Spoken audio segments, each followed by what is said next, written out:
So Duos has recently been released for Warzone. The whole community has been waiting months for this, and I'm sure everyone has been diving in head first to see what this mode is like to play. But, as is the same when any new mode is introduced, a new mode means a new approach. You have to treat Duos like its own thing. You can't expect solos or trios tactics to work in it, as the game mode's dynamics are completely different. That's why I've put this video together, to show you the tips and tricks that can give you a serious advantage in Duos. This guide is designed to cover everything from how to win gunfights, loadout advice to rotations. These tips are all specifically tailored to Duos mode. There's not going to be anything generic in this video. If you're concerned with winning games or want to go for high kills, then this video is definitely going to help you out. I wanted to start off with what I consider to be probably the most important piece of advice in this entire video. In trios or quads, having a teammate down is a problem, but it isn't game over. There will always be one person who can keep fighting and one who can go for a revive if they want to.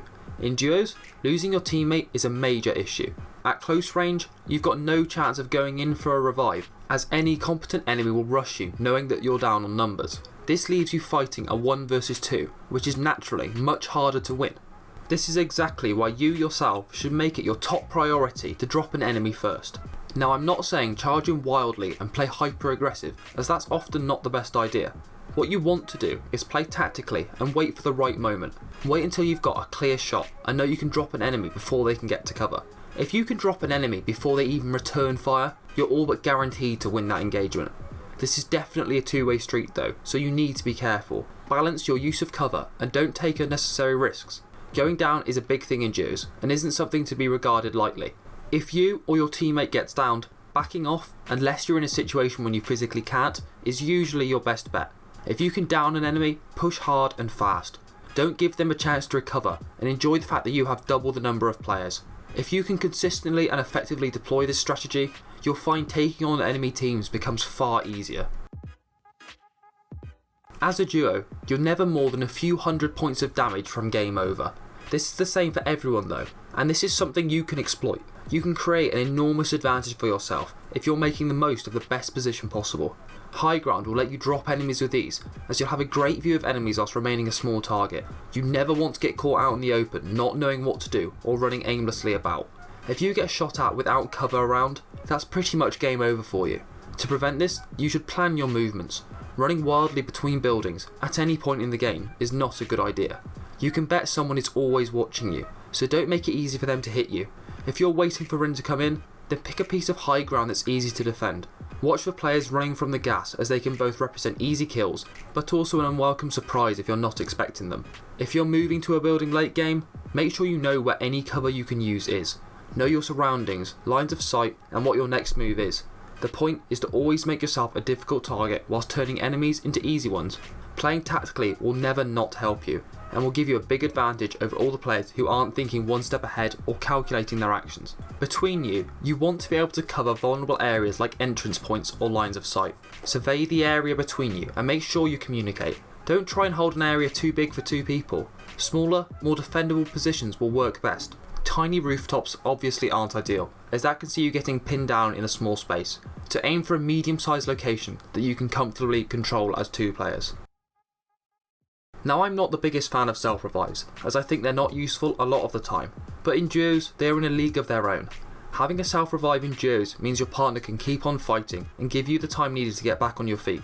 It saves your partner from having to either chance a revive or attempt to tackle two enemy players at once. Now, a self-revive won't save you all the time, as if you go down out in the open, there's not a lot anyone can do to help you out anyway.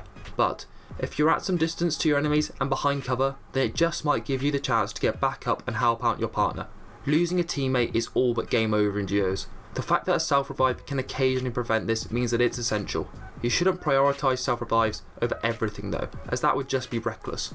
But once you're equipped with loadouts and you know you're in a safe area, prioritise grabbing a self-res over other luxuries like airstrikes and so on. They can really come in clutch and save your team from certain death in some scenarios. Knowing that neither of you have to go for a risky revive just to stand a chance can make all the difference between winning a gunfight and getting sent to the gulag. You can encounter enemies at a plethora of ranges in Warzone. It can be anything from a sniper fight between rooftops to close quarter shootouts in offices. There's nothing worse than either being shot at by an enemy that you can't effectively challenge back, or seeing an enemy that you can't attack because they're too far away.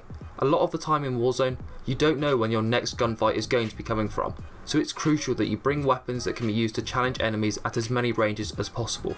I would strongly recommend packing a general all-rounder like the Grau or MP7, as these weapons excel at short to medium range. Then, for your other weapon, bring a sniper or LMG for long range combat.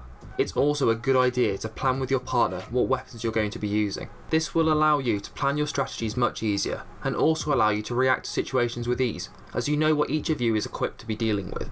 The main point is that you do not want to restrict yourself in terms of range if at all possible. If you're limited by your weapons, you have to avoid certain ranges where you're weaker, and this can really lead to problems. It can force you into a more vulnerable area, or lead you to getting targeted by teams who suspect you're at a disadvantage. I'm also not saying you have to carry a sniper and assault rifle. You just need a combination of weapons that cover the most range possible between them.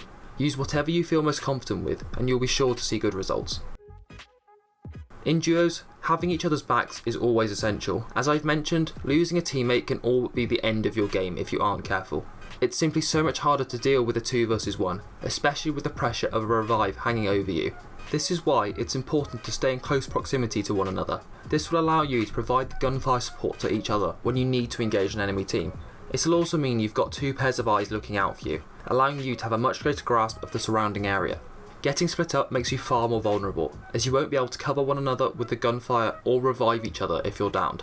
There's a time and a place for splitting up though, as sometimes you need to pincer enemies to take them on effectively. Say you're late ring with one team in a strong position against you. Attacking them from 2 different angles may well be the best bet. In this case, choosing to split and pincer attack your enemies can be a great option. What you don't want to do is split up by accident.